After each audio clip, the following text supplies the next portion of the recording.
this would definitely be one of the best builds in the game if it didn't take such a ridiculous amount of potentials to get going. Look at his HP!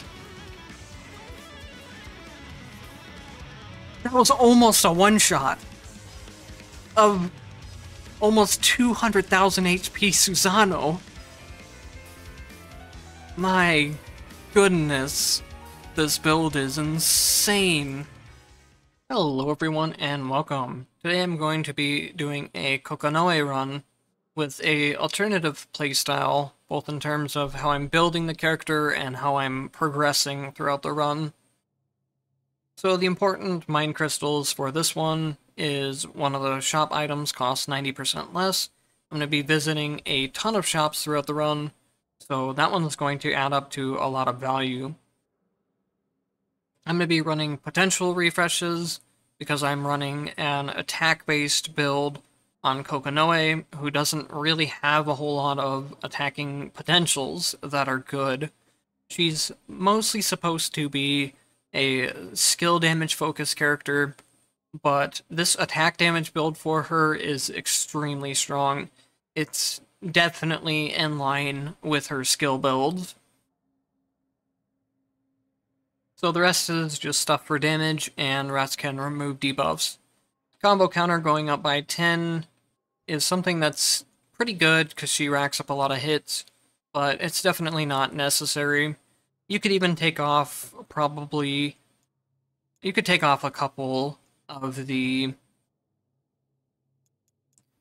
damage crystals here and put them as defensive effects if you are playing on even higher entropy settings, or if you're just not as comfortable without defensive mine crystals.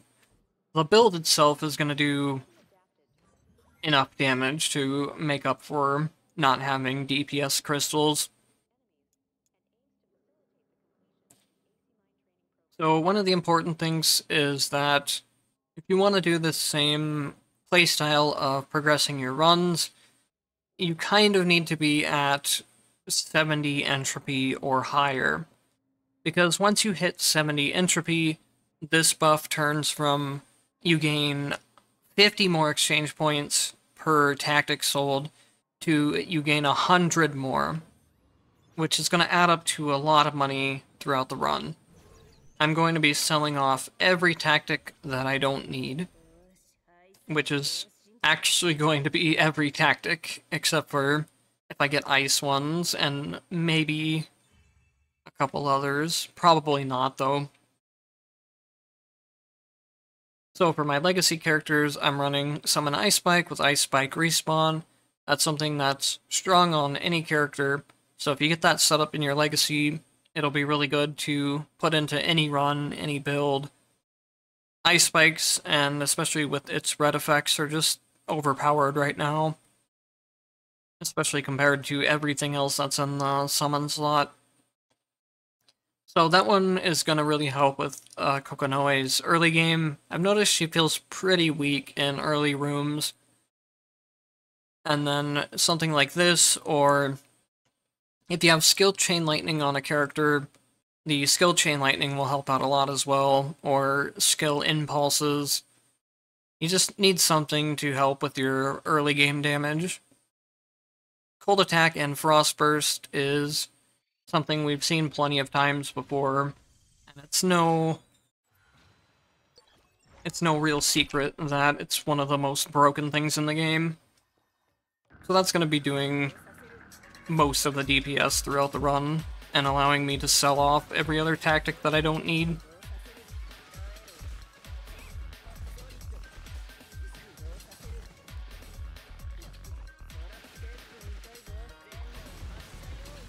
So that's something that I would recommend before you ever try this.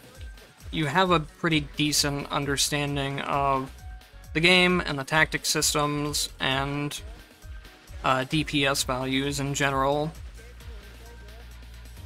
because you need to make sure that you still gain enough damage from your tactics to have enough DPS to clear the run. The first upgrade that if you find is always really good is the jump attack for generating extra splashes in a large area. So it's really nice that I got that one right away. That makes it where every time I do my jump attack, it adds on a ton of hits to it. That's just going to help with proccing the Frost Burst and just for dealing general damage.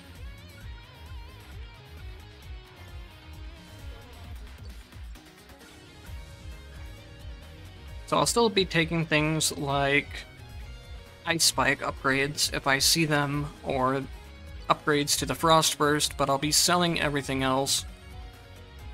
And everything I sell will give me 130 exchange points because of the difficulty settings that I'm running at with 70 entropy. A potential out of the shop cost 150 to buy, so you can almost think of it as every time you're selling a tactic, you're gaining a potential, which adds up to a lot more potentials than you would normally be able to get throughout runs.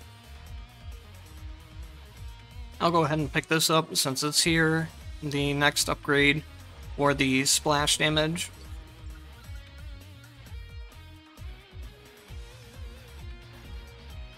You could probably make a hybrid build just from using the splash damage of the air attack and some of her skills if you wanted to, but I'm going to be going all into the attack damage build by getting the universal enhancements. And these are going to scale extremely strong by the end of the run.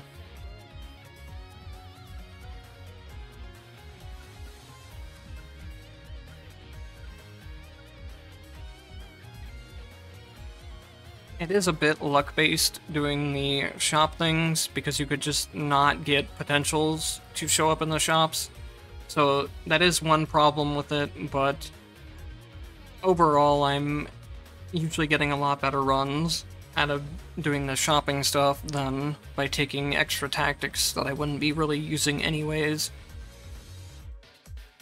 So the first universal enhancement is required since you have to pick up the attack itself, and then next you want to try and get the one where components last longer and leave behind flames. If you don't have a lot of refreshes, then you can take any of them, because we'll need all of them by the end of the run anyways. Or if you want to save your refreshes, you can just go for any of the universal enhancements. So what the universal enhancements do are that you can see as I use my dash attack or my air attack here, it leaves behind these components on the ground. When I press down plus attack, they all explode. And since I have one of the upgrades, they also will leave behind fire. The explosions deal a ton of damage, and what makes them even more powerful is that you can stack the explosions on top of each other. So if I have like 6 components sitting down in one place underneath a boss, and I explode them, they're all going to hit the boss at the same time and deal a ton of damage. We'll be seeing very high burst amounts on boss fights.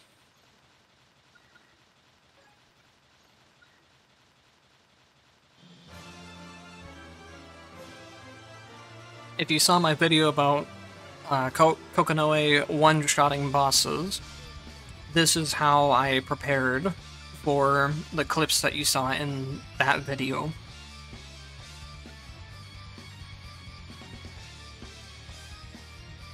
So at this point, I don't have a ton of money for the exchange. This top space, based on what is showing here, will be a rest stage or a sortie show or an event. An event would be nice, a sortie show I don't really care about, and a rest stage would be an inefficient choice, so I'll just go for the exchange. I still have enough money that I can buy a potential if it shows up. and then I have the discount for a chance at other free things. If you're going to be utilizing the strategy to where you get a lot of potentials, you can also pick up the attack where your jump attack applies ice and slows enemies, because you will need that for one of the universal mechanics that you unlock. But if you're not going to be getting a whole lot of potentials throughout the run, focus more on the universal enhancements. That hit me. That hitbox always feels very strange. I feel like most of the time I'm assuming that I'm high enough in the air where it's not going to hit me, but then it just hits me a lot of the times anyways. But damn, the boss is at half HP already, and I hit him like once, just with one of those explosions, and a couple of the air attacks, and he's dead. First boss killed in no time at all. And that's basically how all of the boss fights are going to go. The other thing that scales really well with this build is the dash attack upgrade, where you can teleport 3 times in a row, and the boost to that, where you can teleport in any direction. So you can see here, if I do one of the teleports, it leaves down 2 components instead of just 1. And then if I add on an air attack in the middle of that, it adds up to 3 components. So you can use this to stack down a lot of components very quickly and get a ton of burst damage that way. The upgrade that allows you to dash in any direction allows you to do some cool stuff with teleporting up to avoid a lot of boss attacks. A lot of boss attacks don't go very high into the air, so if you're high enough, then you can just completely avoid them. The other thing you can do is dash straight into the ground, and it will set up your components very quickly. So right here, if I just dash down into the ground a couple times, there's no travel time for the dashes, so it'll just stack all of those components extremely quickly.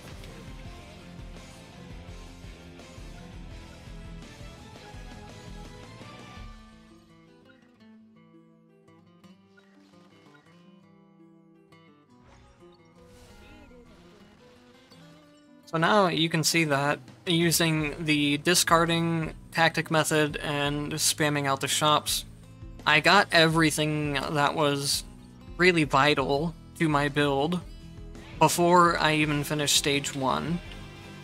That will obviously change. It depends on your shop luck. Sometimes you get really unlucky and you still only have like 2 potentials by the time you finish the first area.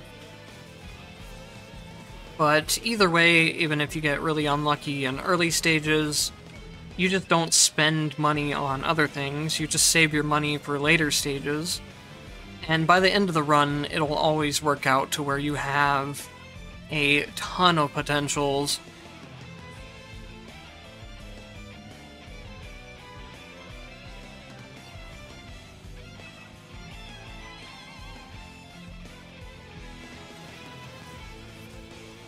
So this is one of the things that makes it hard for me to make build guide videos in this game, is that in some of my builds, I'm really abusing the shop mechanics and the selling mechanics to make potentials with, or make builds that either get potentials much quicker than other runs, or just use a lot more potentials. And really messes things up for trying to make a guide. because it would either require people to play on the same difficulty settings as me, or I could be putting out a guide that, like, I say it's so powerful, and then someone else tries it, and they're weak for like half the run because they're not getting potentials as quickly. There are way too many options in this game that affect your progression speed, and that makes it very difficult to make a guide that works for everyone. Here's another funny thing about these entropy settings. White tactics cost 100 to buy, and you can just immediately sell them for 130, and you make a small profit off of it. Nothing like a game-breaking profit, but it is a funny thing. It's even funnier when you get a shop discount on a tactic, and you buy it for like 10, and then you just sell it back. So here I'm gonna try and get all my... Really? I guess my... Something did enough damage to...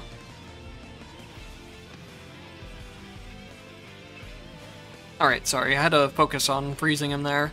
Something did enough damage to hit his HP threshold where he went back. And that was probably just me dashing around and the ice spikes proccing Frost Burst. I wanted to stack enough components and then explode them all at once, dealing enough damage to put him into his stun state. That way he never went into the background, but it's okay. I still killed him in like 30 seconds regardless of that.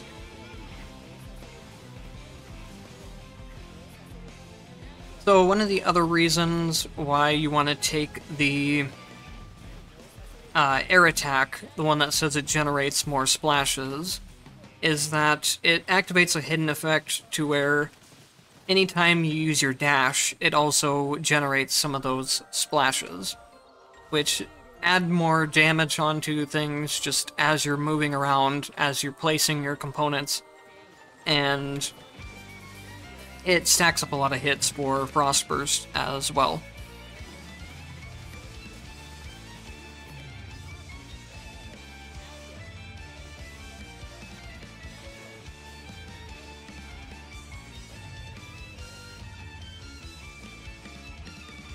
If you finish off all of your jump attack upgrades and your universal upgrades, you can look for the first upgrade in attack and the first upgrade in your basic skill.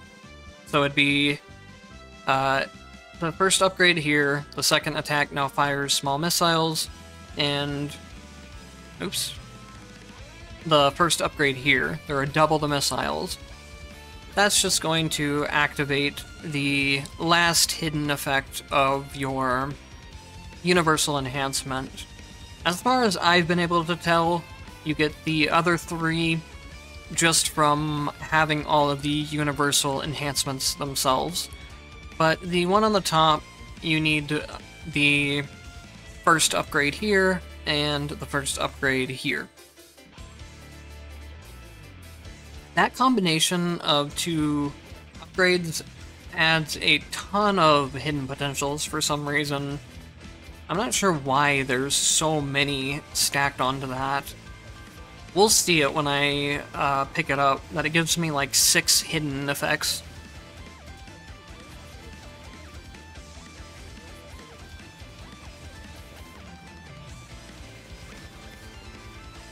So yeah, basically once you start getting enough of your potentials, you just teleport around a bunch, you deal a lot of damage with your air attacks, and you just watch the world burn, basically.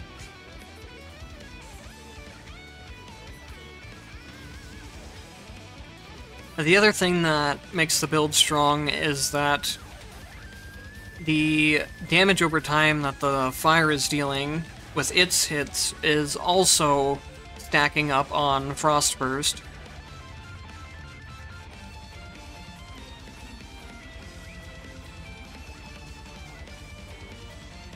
and it's also just dealing bonus damage because of Frost.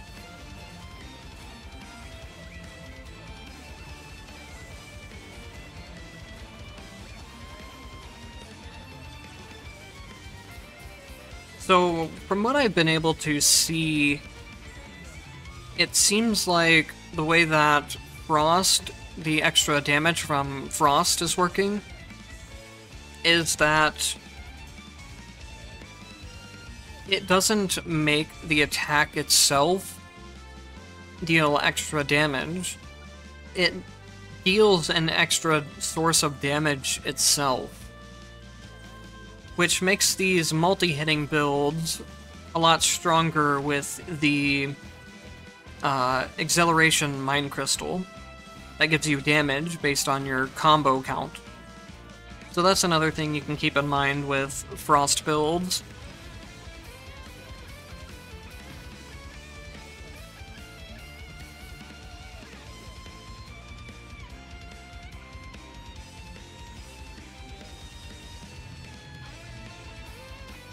And another thing to mention about the strategy of selling tactics is that you can still do this strategy on lower entropy settings. If you're not comfortable playing all the way up to 70, it's just, it'll be the most effective if you play it this high.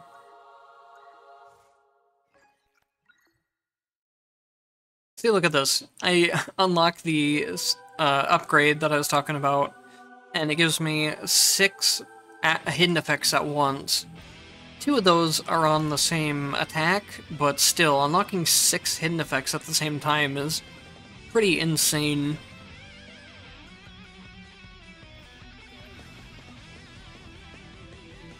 Another thing to mention is that you don't specifically need to sell every single tactic either. You don't have to take it to the extremes that I'm taking it. You can do a mix of... Jesus, look at the amount of damage I did on that burst. Oh man. That's why this build is extremely strong. It just does so much burst damage once you get everything stacked up. But yeah, you don't need to take things quite to the extreme of selling every single tactic.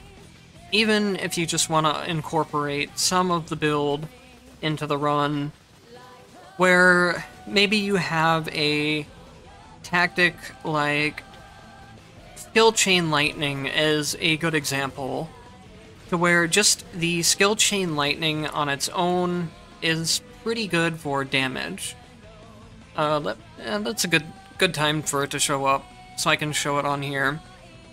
So just having the Chain Lightning itself as a single upgrade is pretty strong. It deals good damage on its own. It's easy to use on its own. You don't really need, like, the extra upgrades for it. They do help, but they're not as necessary as other tactics. And if you're not going for red effects for it, especially, things like Chain Lightning you can just pick up as a single tactic, and then you can discard the upgrades instead of going for those. Or let's say there's like, if you're not interested in using your legacy slot for anything, you can toss everything that was going to be in the legacy slot. Even just, like, tossing a couple of tactics throughout the run will add up to a lot of money that you gain, especially if you're playing all the way up to 70 entropy.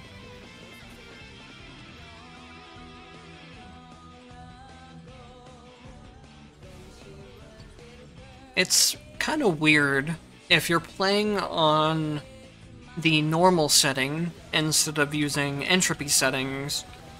You actually do gain 130 from each tactic that you discard. which is weird because it's, like I said, it's one of the entropy settings, but you don't gain any of the other entropy bonuses, like you don't gain the shop refreshes. So it can be very hard in normal runs to spend the extra money that you're gaining on potentials, since you don't have shop refreshes. You just have to really rely on luck to get potentials out of the shops.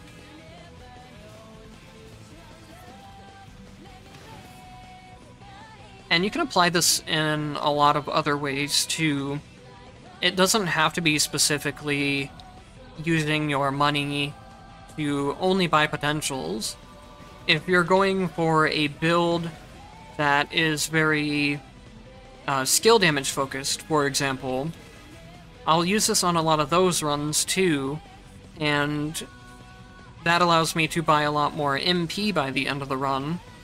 There are some runs where you can end up with up to like 300 MP or even more. Just depends on how much of your money you're dumping into MP and how lucky you get with the shops.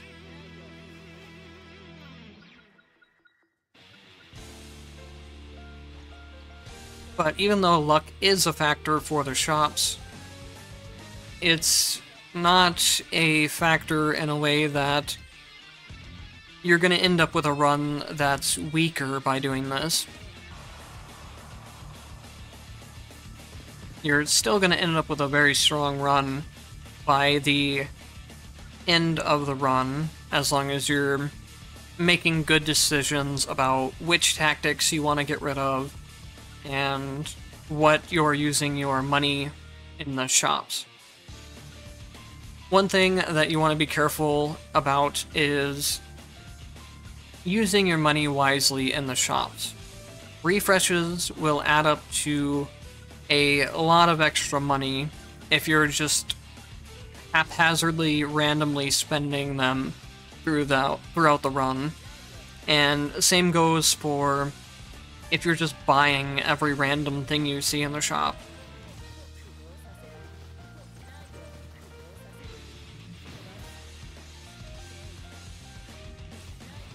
So this is definitely more of an advanced playstyle once you get more familiar with the game, because you need to know which tactics are worth taking and which aren't, and you need to know how to use the money efficiently. So I wouldn't really worry about it too much if you're newer to the game, but it's something you can consider for once you're more knowledgeable about the game.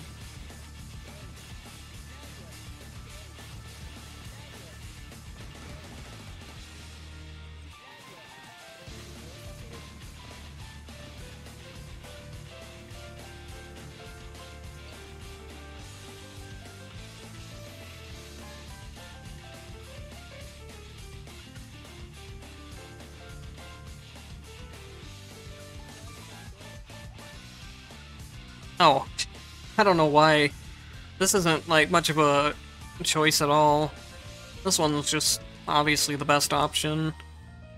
This option wouldn't be bad either, but I don't want to spend any more money than I have to.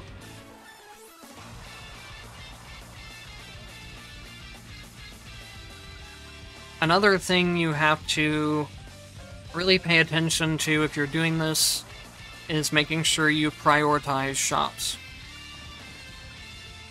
If you're seeing like tactic stages, or you even want to pass up on potential stages, because a shop could have 2 potentials in it, whereas a potential stage could only have 1. You're more guaranteed to get that potential, but if you have a ton of money saved up, if you're selling every single tactic like I am, or you're selling a majority of them, it's much better to go into the shops and try to spend some of your money than it is to take the potential stage. And holy shit! Nun is already in her second phase within just like seconds of the boss fight starting, the damage that you can do with this build and the playstyle of selling all the tactics really is making use of the extra money as well. Just because of, you need at least 4 upgrades for the components to make them really take off.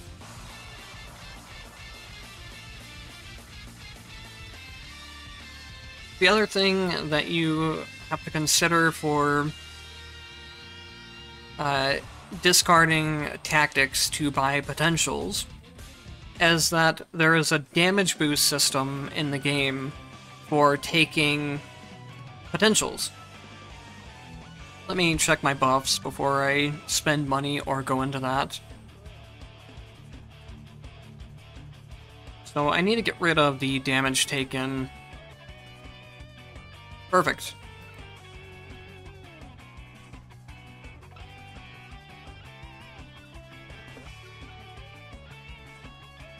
So even though I don't need any of these potentials anymore, I'm not going to be using their skills, I'm still picking them up. And the reason for that is something that the game never really shows well or introduces to you.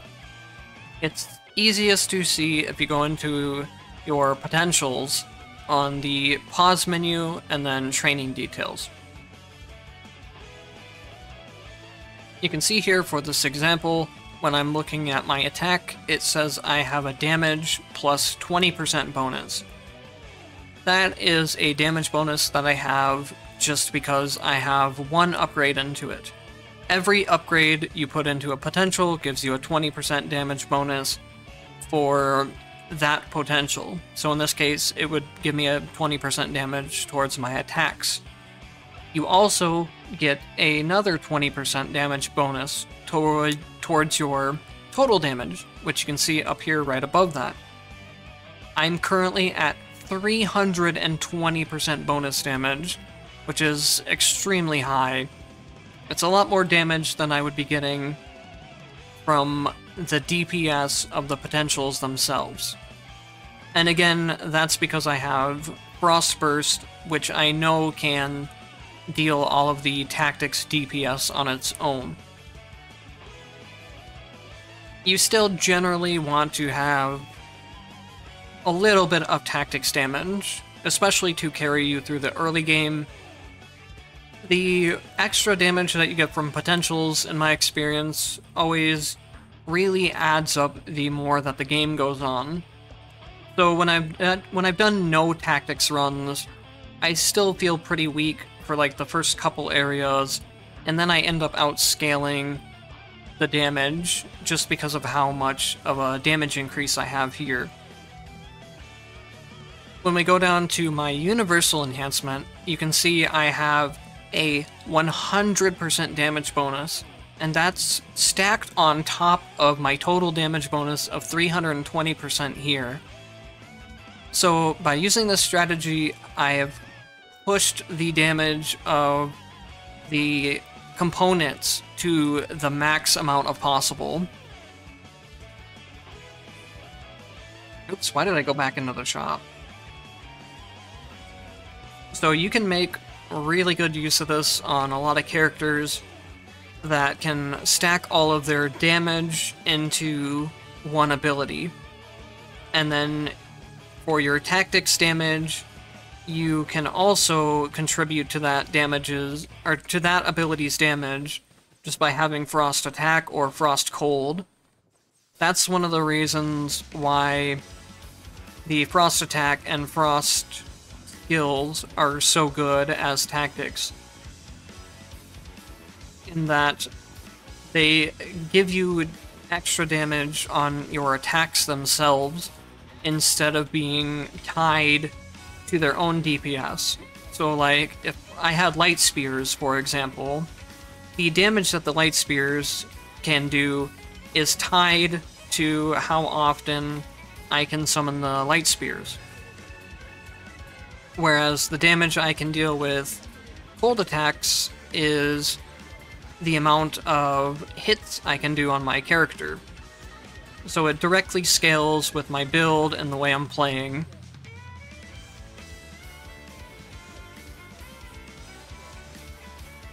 And then the other reason why the Frost is so good is because of Frost Burst.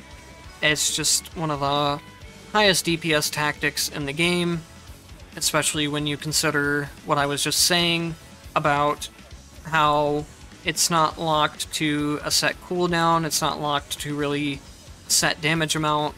The damage that I can deal with Frost Burst is also tied to how fast I can attack things. Then you also have Summon Ice Spikes, and really any other of the tactics in the Frost Tree will also apply the stacks of cold needed for Frost Burst. So it just makes Frost Burst and Frost builds the very clear highest damage in the game for the least amount of effort. So we're gonna see Susanoo just get pretty much deleted here.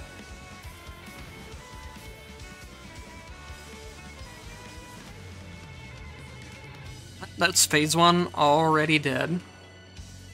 Phase 2, I'm gonna put down my SP skill, and then I'm gonna start really spamming components down onto him and see how fast we can kill him.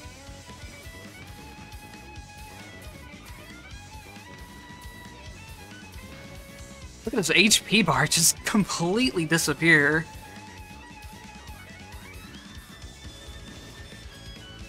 This would definitely be one of the best builds in the game if it didn't take such a ridiculous amount of potentials to get going.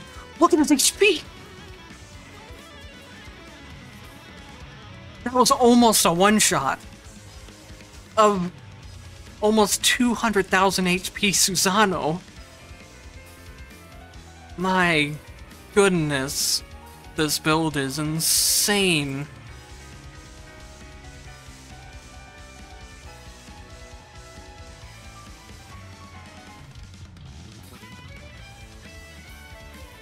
Now, you do have to keep in mind that while that build looked absolutely insane, you're going to have very different results with it based on how you're doing your runs. If you're doing them at the same 70 entropy playstyle that I showed in this video, then you should have pretty good results. As long as you're taking the extra refreshes, you're getting everything pretty early on from the shops, and all of that type of stuff. If you're trying to do it without selling tactics and stuff like that, you might end up way too far into your run before the build really takes off, and it might not do as much damage, because it won't have as much damage stacked. But you can go ahead and try it out either way. I think as long as you're getting some of the component upgrades where they're exploding and they're putting the fire on the ground, that'll be pretty strong on its own, along with how fast you can set up the explosions with the teleporters. But, just as a disclaimer, you might not be able to get it up to quite the same value that I got it here. And I think I might have mentioned that earlier in the video. That's why it's really difficult for me to make guides right now, because a lot of my builds use very advanced setups or tactics, like I did here. And I said tactics, but what I mean is like techniques, not the tactics themselves. If you guys have ideas for guides I can do that would be more generalized, for things you want to see, like I did my new player guide which explains all the game systems, maybe I could do guides for just like some of the general attacks that the characters have, rather than trying to show you like a specific build for them. I'm not sure. Let me know what you guys think about what you want to know in terms of guides, because I like sharing a lot of information for the game. I'm just not really sure what to do for, like, generalized information, and I'm not really sure what people want to know about. But if there's things that people want to know about, I will do my best to try to make some guides for them. As long as it's something like a character that I know about and am also interested in, which is almost any character in the game, honestly. So anyways, let me know if there's anything you guys want to see me explain, and I'll try to make some videos about it when I get around to it. Thank you guys for watching, and I'll see you in the next one.